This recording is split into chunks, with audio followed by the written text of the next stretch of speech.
Friends, business immunity is the topic of the evening. And let me begin by introducing myself. I'm Agnello Rajesh, Chairman for St. Angelo's VNCT Ventures.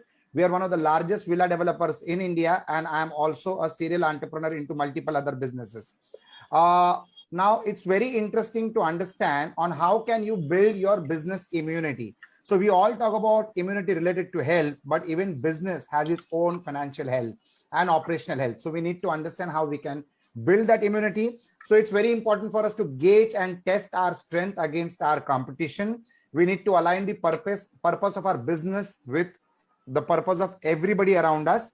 We need to learn from experiments, both failures and success, to build a strong immune system for our business. And these are all learning times. The current scenario is times when we need to learn. So what is a strong business immunity? Friends, it is marked by effective leadership, which is important, as that can enable businesses to plan ahead and reduce the impact of the crisis on the organization and its people. So everybody that you see on the screen are entrepreneurs from different walks of life, are members of Business Opportunities Club, and all are very effective leaders for their own respective businesses. So effective leadership is very important for building the immunity of a business.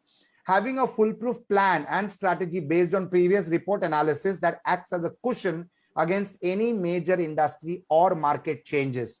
Now, we are all used to building the immunity of our business in the last 12 to 13 to 14 months, and we are improving our skill set on how we can improve it further.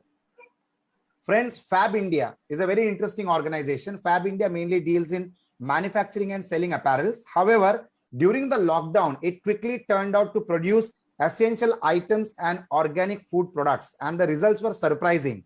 The chairman, William Bissell, stated that before the lockdown, food and hygiene products contributed only 2 to 3% of their business. But with the increased production of essential food items, and food items, it grew 15 to 20% of their business. And that business probably gave them an additional financial cushioning, which definitely helped them during the current scenario. Friends, let us have our key takeaways. One is review and analyze the initial COVID-19 response and restructure the immunity strategy accordingly.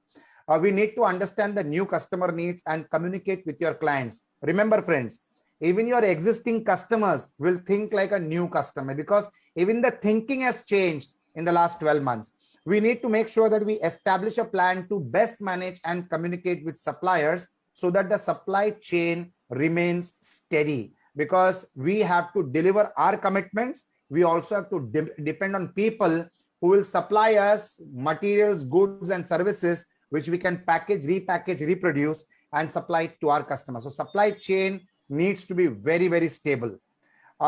Friends, that's from me. You can reach me at agnellorajesh@me.com.